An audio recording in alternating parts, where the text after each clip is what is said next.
But I mean, everywhere on this rival roster, excuse me, I have to keep looking back at my notes to make sure that, yes, I'm right. It is a Camazotz that was the hunter this game, and a Kronos that was in the solo lane, and Thor support, but they were all over the place as we move into the picks and bans here for game 2 as well, Totally. Yeah, I love the Camazotz there on SmiteVOD. He played a little carefully there. Once he did lose his tier 1 tower, he started gaining some physical defense, and then he showed that, yes, he could stack up to the likes of Hachiman. The one issue with putting Camazotz in the dual lane as opposed to the solo lane is you don't have blue buff for your Camazotz, but Hachiman doesn't need blue buff because of his passive giving him that natural MP5.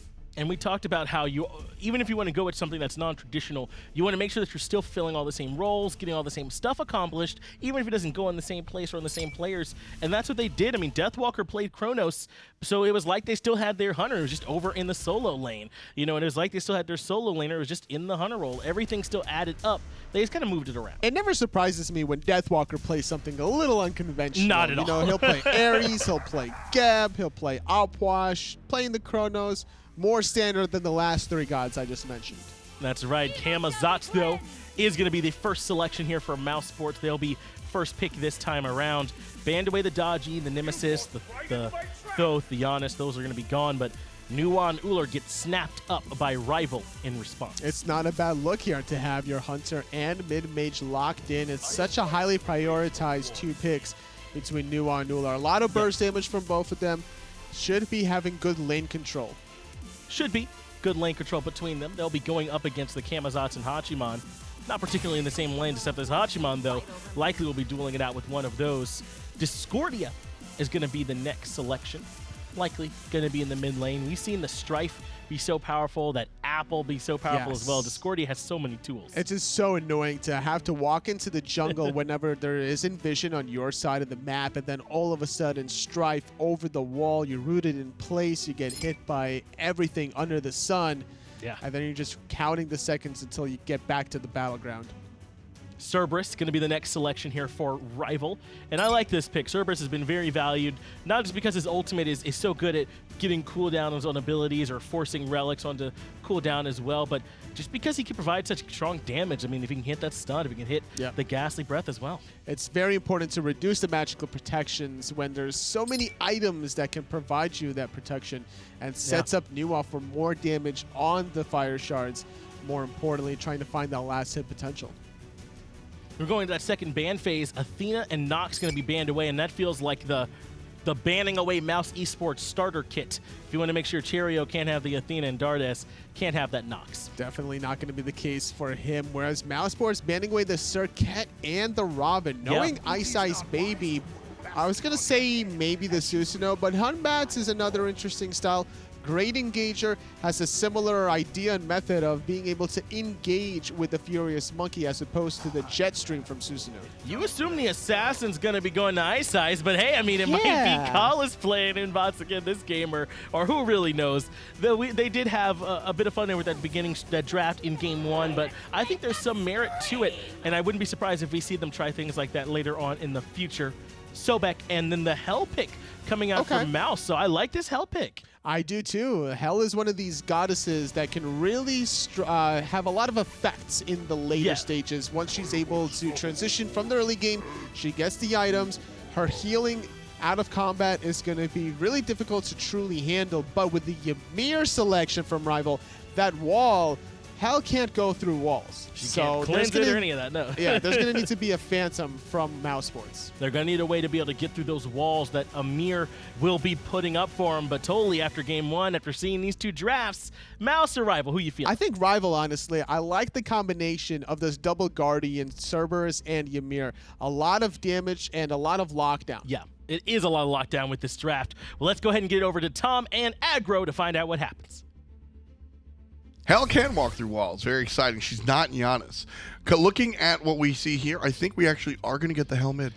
We could, though. Is Dardez really going to play a Guardian? No? Like, there's no way, right? You know what? I really hope that he does, and I'll tell you why. Because Dardez is a guy that picks the right characters for the right scenario, and 9 times out of 10, it's oddball.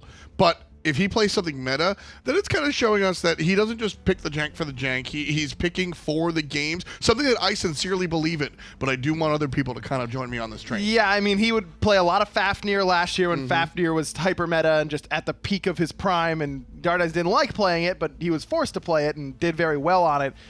I just really feel like it's going to be Hell's support, and to be honest with you, I'm very surprised with the Ymir last pick instead of an Odin.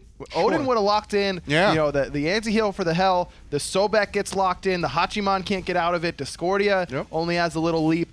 I really feel like Odin was what I was expecting, but Ymir, if you're freezing the Hell, it's good, but if you're freezing people around the Hell, she can just cleanse them away from it. I'm not sure I'm in love with the pick. We'll see how it works out. I really enjoyed the Hell freezing over type thing. That was fun. Who's going to win the game? I did that intentionally. Let's ask Mixer Chat right now. Let us know if you think that it's going to be Mouse or Rival. Rival did take game number 1. We'll see. Mouse was kind of contentious for a while, but unfortunately did ultimately not wind up with the win. Game 2 could be different. Could be, and Mouse kind of has to find this win in my mind. Not a must-win outright, but just one of those situations where only finding one win in the first half of the season, and that's against the worst team in the SPL right now, and SK Gaming. Not sure if that's the confidence builder that you're really looking for going into the second half. I must have just blanked over the Discordia. Yeah, obviously with the Disco is going to play mid. Yeah.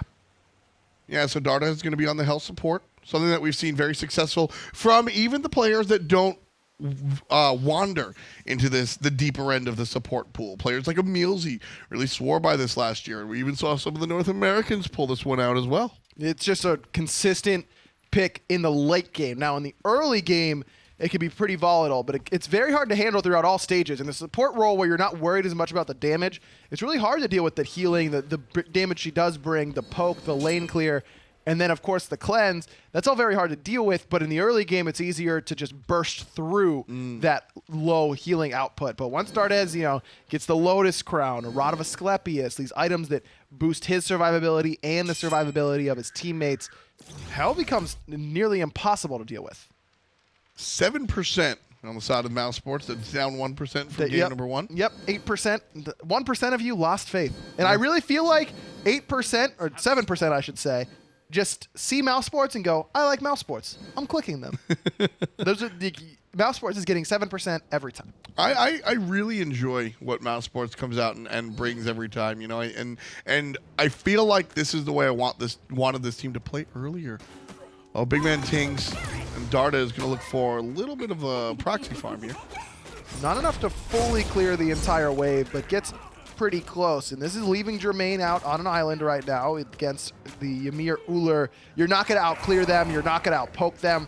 Even with your healing as a Hell, it's not going to be enough. That's plenty of burst damage in the early game. So because Mouse knows their left side is going to get invaded by the duo lane composition, they send Dardez to mid, make sure that he and BigManTingz can get an invade of their own so that they go net even. I really like this call. That's the calculated loss of lane, intentionally, making the swap over there. And Wlfy gonna rejoin here in the mid lane, as will iceicebaby. Thought about being aggressive, but then backed off just a little bit.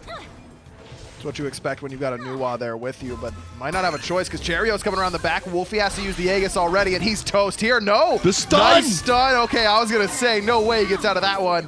BigManTingz gets the first blood.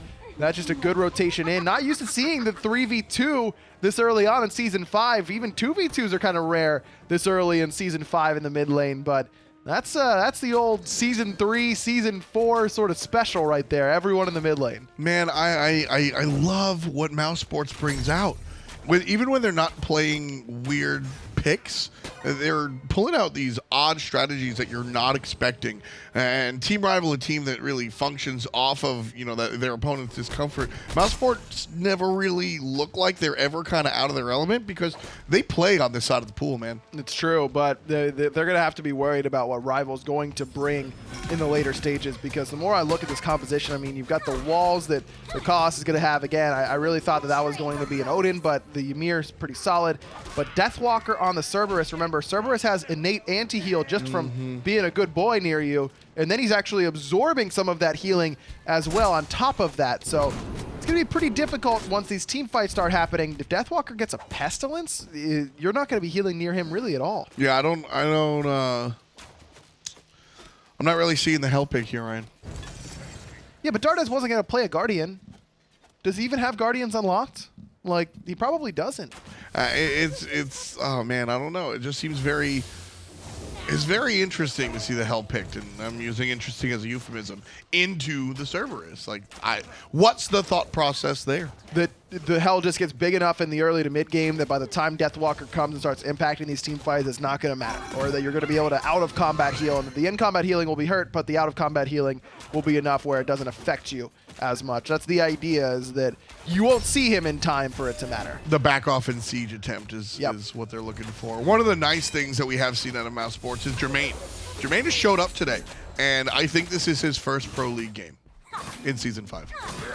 Kind of feels that way at times. I mean, the ROM he played earlier on today was good enough. Again, Mouse didn't find any wins, but it's still, the life was okay, there. sure. Today's his first day. What I mean by that is just Jermain has been, it's seemingly mentally absent from these games. I just haven't seen any impact at all from the hunter position until today. Would you say his heart isn't in it? I don't know about that. All right, just wanted to check, make sure. I don't know about that. We're all on the same page.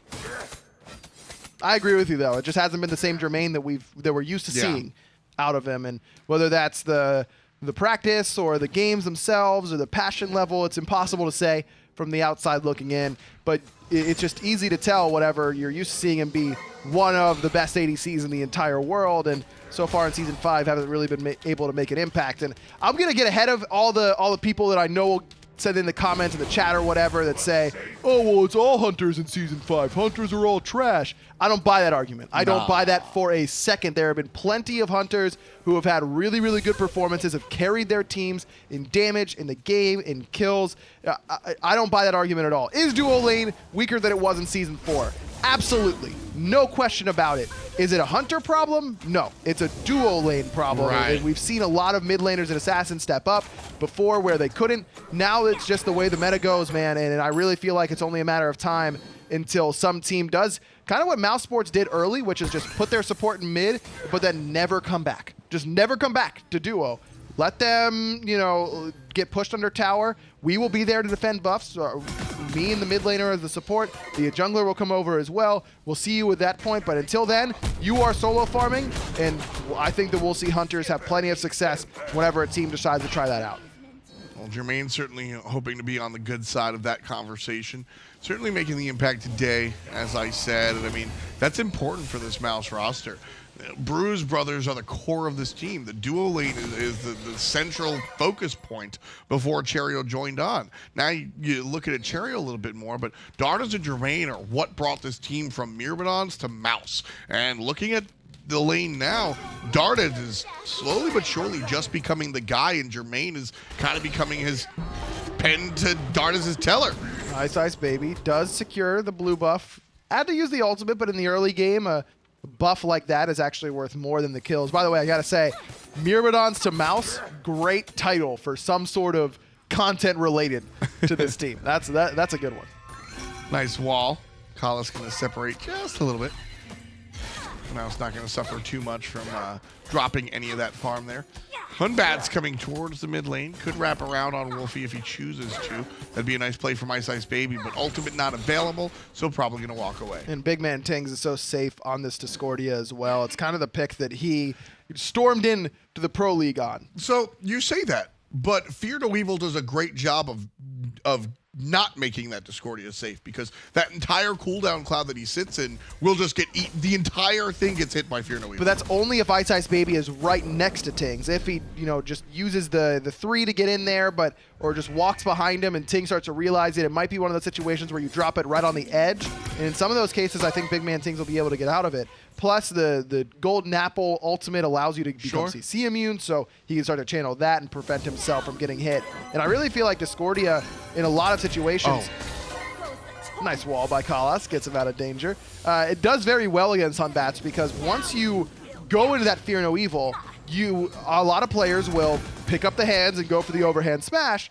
That is prime time for Discordia to just throw the apple onto you. Oh, yeah, apple. If you blink and you can react to that, most Hunbatses are going to be straight up into the 2 anyways. You really get to turn it around on them very quickly. Or even beads into ult, you're basically guaranteed at this level, and then you can turn it around. You can't jump away because he's crippled. I really like the Discordia into Hunbats. Big point, actually, big point.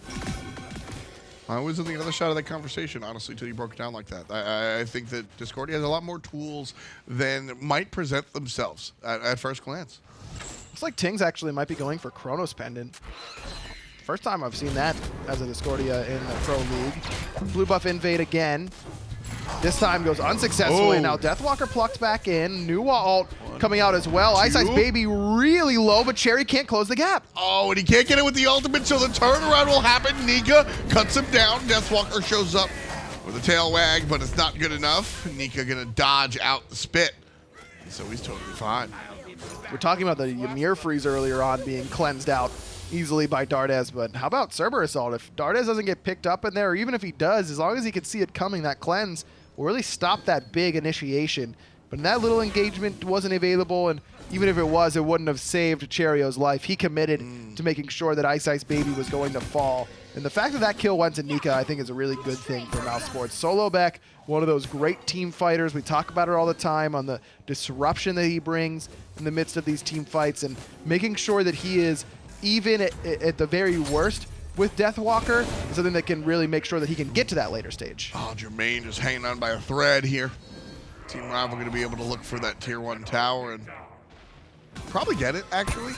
Nice damage coming out from Vote. No, they'll back off. They'll wait for the second wave. They could go for it here. I was a little bit curious on if they were going to, because this might be better as a gold denier. We see this sometimes at the Pro League level. Could Vote have gotten that tower right there? Yes. 100%. But if he leaves the tower up, it leaves Jermain to have to push up further to get his golden experience, and exposes him to ganks and just outright damage. And as we just saw, Vote is doing plenty of it. Almost killed him by himself right there, and that's before Vote's finished off his boots. Dardez has been basically with BigManTingz this entire game. And I like that. It's just important to make sure that your Hunter is trying to get into that mid game a little bit earlier. And we're already seeing that adjustment that I was talking about, where before mid laners were alone all game, duo lane was just duo lane again. And now teams are starting to realize it doesn't have to be that way. You can meet in the middle. You can do a little bit of both. You don't have to leave one alone all the time. You can just leave one alone some of the time and manage your power spikes that way. BigManTingz is ahead of Wlfy as it is, so Dardez doesn't need to leave. He's a little bit safer. It's making BigManTingz safer on the Hell as well. If Jermain starts getting bullied heavily, Dardez will probably head over there. Or even if he gets a lead, maybe they think they can get some kills on the Vote on that right-hand side. Dardez is free to roam wherever he needs. I like the first item Lotus Crown coming out from Hell. A lot of times, we were just talking about itemization when it comes down to different types of characters. Hell works with power. She's not going to heal you for anything if she's building Thieves into Heartward into Sov. You got to have power. The Lotus Crown is going to do both. Give her some power, but also make her friends tanky. And that's the really big thing, is that Inspire, the 3 heal in the light stance, persists for so long, and it's refreshing the Lotus Crown duration that entire time. And so you get really, really hard to kill really, really quickly. Trouble. Jermain gets his beads chased out. Hunbat's right around the corner. Not going to go for it. Instead, de-warding because Dardez showed his hand and kind of hit Kala, saying, hey, look, I know you're here on the right side. The plan was, I think, Monkey and Ymir come in and kind of get behind the tower, but vision was good. Cherryo is not, and Vote gets the second kill just like that. Cherry decides to use the Devour instead of going up into the ultimate, and he ends up paying for it. Vote is just killing it right now on this Ullr, man. Top of the player damage charts. That wall, that's perfect! Dardez and Jermain stunned at the same time. Jermain to the left, he's gonna fall, but Dardez is able to survive because of the split up. But my goodness, man, that wall out of Kalas. He had the walls on the Thor, now he gets to play the Ymir. Man, that was why you picked the Ymir right there. Gold Fury pulled right now, about 50% HP on the objective. Could be the first Gold Fury of the game if it goes down. Nika gets stunned. There's the ultimate out of iceicebaby. Cleansed. Nice control. But Mousesports going to go ahead and push Team Rival off of it. Against any other support than Hell or Geb, Nika's in a butt ton of trouble. He's just going to be in a world of hurt. With Hell, Cleanse the freeze. Easy. Deathwalker walking to his own death here. Ooh, the swoop, and the swoop. Cherryo gets his revenge. He's able to get a kill on the assassin with the assassin build. Part of me thought we were going to see tank zots. Oh, Lord. Don't take me there, Tom. That's a dark place for the tank zots in the jungle. Tank zots in solo, sure, I'll bite. But I want to see the big damage numbers, and that's what Mousesports needs here. They don't need a whole lot more frontline. Sobek can kind of do it in these team fights as long as you're splitting up the team fight enough.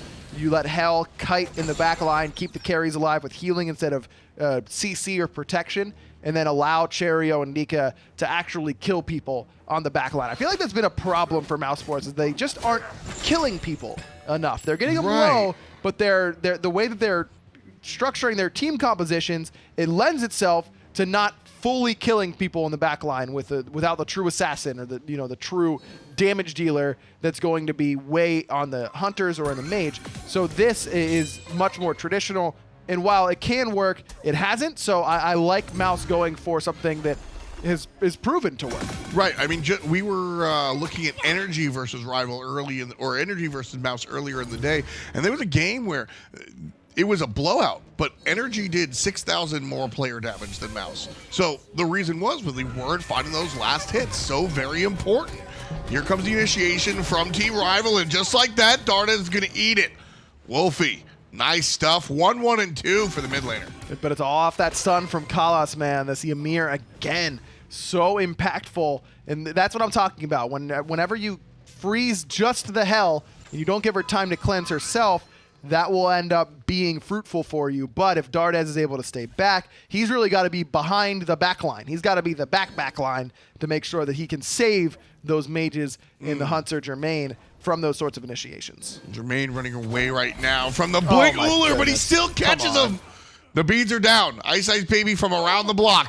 Ooh. Go monkey, go. Go monkey, no. Nice rhyme. What a play.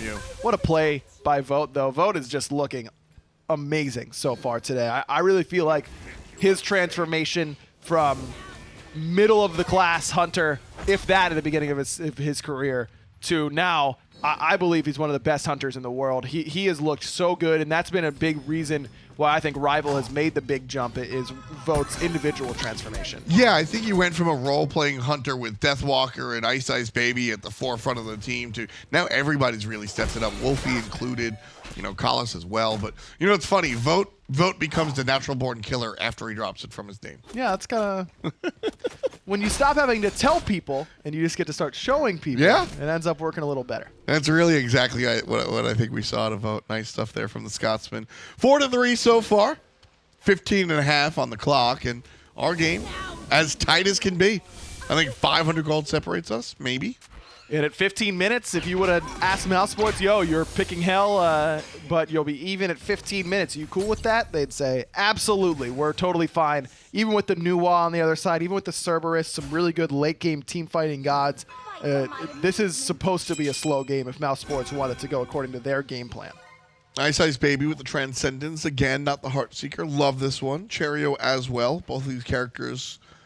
Two different reasons. iceicebaby is going to also need the power, not just on his abilities, or Heartseeker's just helping with the abilities. He's going to need the power on the basics, specifically the crit ones. And then Camazotz, I mean, this guy scales 100,000 per ability. So see, I'm kind of on the Mask school of thought here, though, is that I'm not sure I'm in love with Crusher second on a character like Hun Bats. I like it on Camazotz, but on a character where your ult is so important. I agree. 20% CDR from Jotun's Wrath early on is really, really nice to have. Not just nice, but almost critical to have in a lot of cases. Yep. And I think I would have rather seen iceicebaby go Jotun's Boots into Crusher. You can go Jotun's Boots Trans Crusher. Crusher is giving you more benefit as you get more power. So I'm not in love with getting it first item. Mousesports in love with the Gold Fury right now, pulling this one 10%. Up to the sky goes Wlfy for the vision, jumping on top. This could be stolen, but it will not be. Mousesports confirm it and run away with it. That's going to be exactly what they need to snatch away and tie this one back up. Nice plays there by the boys at Mousesports. Just again, the confidence that I was ranting and raving about for Rival, Mousesports has it in them as well. BigManTingz able to secure it over the burst damage from Vote, but now Vote blinks in on the Tingz in the mid lane and forces out those beads and still puts them below half. Nice wall coming out from Kalis. What level is he? 12? Okay. I'm curious if he was leveling that wall early, a la Raffer. Pretty good against his composition. Would make sense. Rival grabbed that Pyromancer afterwards. So already has 3 points in it, prioritizing it over the freeze, actually. Gets 2 points in the freeze and is working on the wall. So Mouse and Rival split objectives, and the XP and gold pretty much split down the middle as well. Just continuation, man. Everything all tied up here. And Mouse, again, really stepping into the team that they're supposed to be. A large part of that is Jermain 0-1-0, and Vote has definitely had the better way of this lane. But Jermain is present. I feel like week 1 or week 2, Vote has a 2-level lead of him right now. Really important to see Jermain stepping up. Wow, a soul gem now for Dardez. Now, not really as much for the damage on this item, I think. It's more about the health, the CDR, and then remember that pulse heals. So whenever he uses an ability that's going to hit an enemy god, it will pulse heal his team. So if he uses, you know, the light stance 1, it'll heal himself from the ability and the soul gem and everyone else around him. It gives him some healing in dark stance, basically. And that's going to allow, you know, become even more of a multifaceted healer. As he already is providing a lot in that department. Team Rival are going to counteract that by way of itemization. Pestilence coming out on Deathwalker. He already is the character that's going to do it. But I love Kalis' selection of the Ankh. Not only is that going to shut down the healing, but when he does upgrade that to the second level of Cursed Ankh, 20% more damage taken by those that are healed. He's going to wait for the heal to come out, use it, and then they'll take more damage. Oh, BigManTingz walled off. No beads. Remember, Vote got him in the mid lane earlier on, but it's done good damage for him. Wlfy still going to find the kill, but it bought enough time to find Dardez. iceicebaby. Deathwalker coming around the backside, rotating in, bursting down. Dardez gobbles him up. Just incredible. Now here's going to be Nika stuck right here. Tossed by Deathwalker and continuation Rival. So much damage. The dash away from Sobek is good, but Vote's going for him. Jumping all the way in the back. That's a spicy meatball. Vote picks out Nika. Oh, needs the autos. No, he doesn't. Just the bladed arrow will do it. Vote says, yo, what are you guys doing? I was handling 2 on the front side. 4-0-2 now for Vote on the Ullr. The raw 2v1. Yeah. No, he's playing Ullr. No fooler. Sure isn't. Tier 2 tower going to crumble here nice and easy for Team Rival. They'll head back to base with all of the gold in their hands. And that all starts off because BigManTingz is just too far up on that left hand mid harpies. You cannot be that far up against a Ymir in the jungle. He's just going to wall you off. And like I said, didn't have the purification beads. And honestly, it was a pretty good turnaround. iceicebaby falling that early in the engagement. I thought it actually might start going to Mousesports, but Mouse was a little bit discombobulated there. Dardez got handled on the backside because of Deathwalker's rotation coming in late. And sometimes coming in late is bad. We talk about it all the time. Oh, he got out-rotated is bad. But in that situation, letting Nika go in first, it baits Mouse in, says we're committing to this fight, and we've got a good opportunity to take this fight. But then Deathwalker just comes underneath. Dardez is half HP, and Deathwalker pops him, which was crazy. But then he's able to continue the CC chain onto Nika. Just good team play there from Rival. And so this all started because BigManTingz was a little bit too far up, and you can't play that way against the Ymir. Ymir is not the #1 support selection right now. BigManTingz recently transitioning from support into this mid lane. These are the growing pains that you're going to experience. Now, BigManTingz has looked very good in this mid lane role, and that's, I think, the reason why is I think he internalizes those mistakes. I don't think we see that happen again. Probably not, and it's also using your jump too early in that situation. Used it as soon as he had it. Cherryo went back in with that ultimate and then just gets punished for it. He was walled off from going the other direction, so Rival just goes, all right, he's out. We got his ultimate. Good stuff. Oh, he landed it here? This was a no-fly zone, homie. Wrap around from the backside comes iceicebaby. The ultimate is on cooldown, though. But Deathwalker just bringing the business. 1 and 2 for Team Rival as they're able to take care of nonsense here by Mousesports. 3 players dead already. Dardez and Nika, the only ones left to play D. Man, it's just the wrong spot. Before it was BigManTingz, now it's Cherryo. And that play by iceicebaby, a toss a Sacred Monkey, wait for Deathwalker to keep on going, then teleports in. He gets the big crits onto Jermain, but Jermain didn't have the beads at the time. Dardez can't cleanse him, and all of a sudden there's nothing you can really do to save your hunter. Rival just worked together so well as a unit, but a lot of it is because of the prowess for individual plays. And what I mean by that is they work together very well as a unit, but they'll also just beat you in your individual 1v1s. And it really reminds me of Energy. During all of their time, whether it was during Epsilon, Panthera, Energy, they just have this swagger about them that we'll play whatever game you want us to. You deal the cards, and we'll still beat you with whatever hand you give us. In game 1, they play Mousesports' game. They picked the weird stuff. They played Thor support, for God's sakes, and they spanked Mousesports. Now, they're playing a little bit more traditional, and they're just going to beat your ass at doing that. That's just what they do. Yeah, Team Rival has looked really clean, and I'm with you. This is...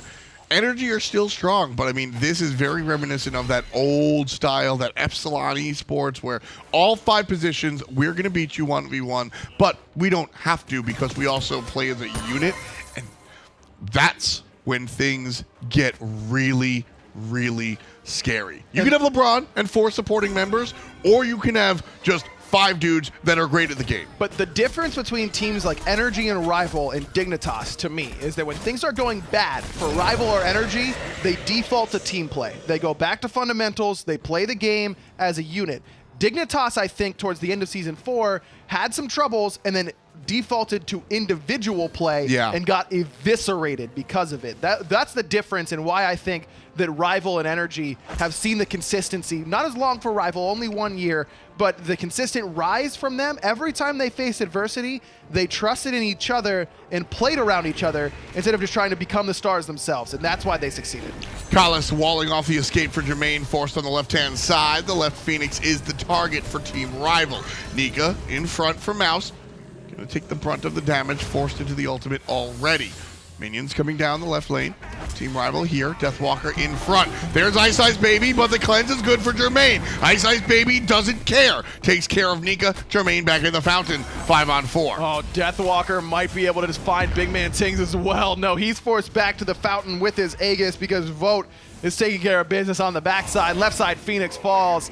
And I don't even know that Rival needs the mid one. Well, Jermain's going to get stunned, and another nice cleanse coming out from Dardez, but is it enough? The Titan is the focus right now. Team Rival backing off and realized they might have taken too much, so looking for the Phoenix. Dardez still here and healthy, but no relics for him and no Magai's cloak either. I believe that was popped up. No, does have the bubble available, but it's not going to matter because who needs the kills now if you're Rival? Instead, just look right for the Titan. 10% and counting, and that's it. That's the game. 2 games is all Rival need. 13-4 in 25 minutes of regulation play. Loving the stuff out of Team Rival. You hit a lot of the X's and O's. A lot of the reasons why Rival have been successful. For me, a lot of it has to do with the battlefield. Off the field as well. The attitude that these guys bring time and time again. Consummate professionals, loving what they're doing. Again, I frequently go back to Valencia. After they lost to Team Dignitas, I asked the guys how they were feeling and what's going on off camera. And all 5 of them at the same time said, we're really proud that we got this far. We're learning. We can't wait to improve. And what do? They wound up the runner-up at Worlds. And who knows? Sky's the limit. I wouldn't be surprised to see them back in the finals and holding the trophy this year. I mean, raising the hammer, it's certainly within the realm of possibility for this Rival squad. Yep. And I really think that we are just going to see them continue to get better and better. You never know what the future holds for a lot of these teams. I feel like if there's any team in the SPL that is making no changes no matter what happens, it's Rival. Well, they take this one in 2. Let's break it down with Finch and Tully. Thank you, Tom and Aggro. We are indeed going to be breaking it down as Rival takes it 2-0 over Mouse. Finch here, totally with me as well. And really, totally, what stood out for you in that set or in that last game in particular? How'd Rival look so strong? It was basically an even game up until the 19-minute mark where there was a 4-for-1 team fight. I think the straight-up control that Rival had there between the Hunbats, Cerberus, Ymir for the AoE lockdown, all of those characters can easily burn beats or at least force out that hell cleanse and then re-engage. And then you got the singular target crowd control where you got the Ullr and we also got the Nuwa. I think Rival's composition as a whole had too much lockdown for Mousesports to handle. Yeah, that Rival control really came to fruition in that set. You talked about how they had the hell did Mouse, but it really never even got a chance to get going totally. That's always what you want, is a moment to be able to get that sustain built up and then have those prolonged team fights, but Rival never even gave them the chance. Yeah, and then after that team fight happened, everything just kind of blew wide open for Rival. They won that team fight so convincingly that they got literally everything from the books there, and Rival looked so clean in this set. Yeah, Rival did look great, but Mixer Chat, we asked you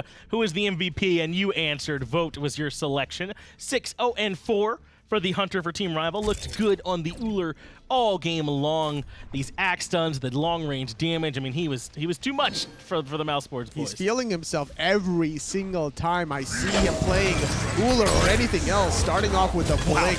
100-0 Cherryo in about 2 seconds time. Yeah, well, once he landed that axe stun, that really was all over. And I love his positioning. He's looking for ways where he can come in on the sides or the backs of these team fights, not always playing from just behind his front line. That's true. He's always mindful about his positioning, really relying on his frontliners to heal up as well. Repositioning against Sobek there in that one team fight, still waiting for the potential engage for him to follow up. And you talked about this beforehand, too, as we watch Vote continue to shred through that Mouse roster, but Collis on this Amir pick looked excellent, too. We talked about his wall going into that game and how important it was going to be for them to have ways to play around it, but just weren't able to find it in the end. I do want to take a look, though, at how things end up getting updated here totally after the day, and Rival sitting up there right next to Dignitas and Energy 4-1. They're looking so clean. It's so funny to see those top three teams against each other, because it was Rival that lost to Dignitas, Dignitas losing to Energy, and then Energy losing to Rival. That's right. The only ones they've lost to is one of each other. That's right. Those teams are all so close at this point here right now, totally. That's why we see the three-way tie up there at the top, and then sort of the bottom has sort of created itself too. We see SK down there, Mouse as well, but they still have time. We're only getting towards that halfway point of the split, so they certainly can regroup. But we are ready to hear a little bit more from Rival. We actually have an interview standing by. Thanks a lot, guys. Tom Battinger standing here next to the very own Deathwalker. First of all, congratulations, man, on the win. How you feeling? Thank you. I feel really good, honestly. After that set against Dig, it feels so bad to lose. I was a bit sad for a couple of days. But then getting two sets, getting a victory in 2 sets, rather, in a row in the same day just feels really good. You guys are tied for first right now with Dig and Energy, and you guys, Rival, have been the team that does well at LAN and doesn't really bring it online. Well, that seems different this season. What happened there? Well, Ice created a Discord room called LAN, so that helps out a lot. Ice is also wearing his green shorts, which he always brings to LAN. The only unfortunate thing, which might explain the loss against Dig, is usually on our way there, Vinny has to drive us. And there's a spot in the van that is reserved for Ice. And since we can't even get to that spot in the van for him, we, have some shaky games. A little superstitious, would you say? However, it also might be better practice, but I don't know about that. We're just taking practice a lot more serious, trying a lot of new stuff out.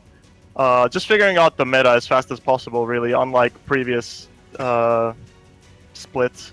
That's something just kind of whatever, cancel scrims, let's go play something else.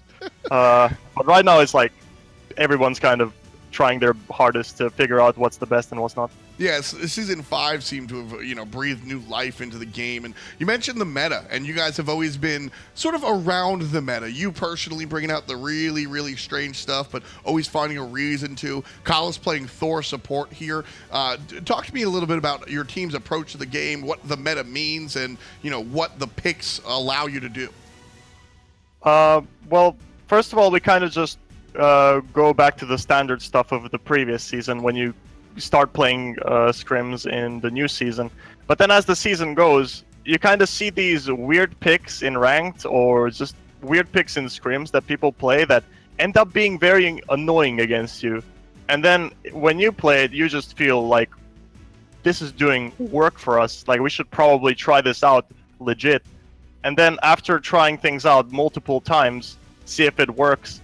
I mean, if it works really well, if it's really annoying for the enemy team, if they're forced to take it away, even in scrims, that means something. That's probably means that this pick is good and worth picking in the SPL. And a good example would be the Chronos solo and Camazot's ADC. Camazot's ADC, like against the traditional hunter picks, you actually have a lot of poke for the enemy ADC that they can't heal up because of how not popular lifesteal is. Lifesteal is like not in a very good spot, so people kind of avoid it. Camazot's pokes really well and has a lot of sustain. On the other hand, solo lane, in theory, you get a lot of free farm compared to dual lane, so having a hyper carry in the solo lane makes more sense to begin with. Along with pairing him up with in sort of easy matchups. Osiris is like not the easiest one, but Osiris can't really dive, you can't really poke you too hard from range. Paired up with the blue buff as well, you can just clear the wave infinitely long and sustain as much as possible. You just kind of have to figure out what works, what not, but it all comes from either trolling or ranked, and you kind of figure out what's annoying and what actually works. Hey man, it's absolutely working right now. As I said, tied for first with Energy and Team Dignitas. I talk a lot about your guys' mentality. I really enjoy, first of all, I just enjoy hanging out with you. I think you guys are a lot of fun, and I think that helps you in game. Am I wildly off base? But I think that attitude is really a big part of what Team Rival is. Yeah, I would say so too. If you would watch our listen-in videos, I think the listen-in videos were with NRG. There were 2 games with NRG, and we would even have fun in the game, like talk nonsense, just have fun with it. You know, anything that lightens up your day, anything that makes the mood a bit better, a bit more friendly and more fun-oriented rather than just full-on serious. You know, guys, we gotta win this game. This is it. This is the moment. You know, just relax. I think helps a lot with the gameplay. That's what it comes down to. You guys certainly look relaxed, as you should be. Again, on top. Before I let you go, anything you want to say to the fans at home? Well, shout outs to all the fans. There was a tweet, I think, about the Rival badge being the most purchased one, so thank you guys very much for the support. I mean, yeah, shout outs to the sponsors, the Rival org. Shout outs to you guys, the casters. You guys have been doing a great job casting pretty much every day for a couple of hours. So good job, guys. Also, check out the newest video on Team Rival's Twitter. There will be like sub wars and stuff like that if you want to watch that. Hell yeah. And also, I mean, shout outs to my team, I guess. You know, they're like kind of semi-average players that might win sometime. Thanks so much, Deathwalker. Shout outs to the kind words as well. Easy to cast well when everybody is playing as strong as you guys. Of course, Deathwalker, the poster child in the solo lane for Team Rival, joins us. We'll bid him adieu and say hello to John Finch. Thank you, Tom, and thanks to Deathwalker as well. Always great to get to hear from that guy. Pretty funny dude, but that is correct. Rival are going to be sitting up at the top of the standings, at least on the EU side, joined by Dignitas as well as Energy. But we're going to be taking a look at North America. Don't forget, SPL starts tomorrow at 5 p.m., so make sure you check that one out. That's going to be the long day for North America, starting off with E United going up against Splice, then a CLG doubleheader where they play LG, who beat E United earlier this season, and they go up against the world champs themselves, E United. So a really stacked schedule. You're not going to want to miss a single one of those games, so make sure that you get here right at 5 and check out all of those. That is going to do it here for us, though, with the EU SPL today for Thursday, so make sure you check back in tomorrow. We'll see you later.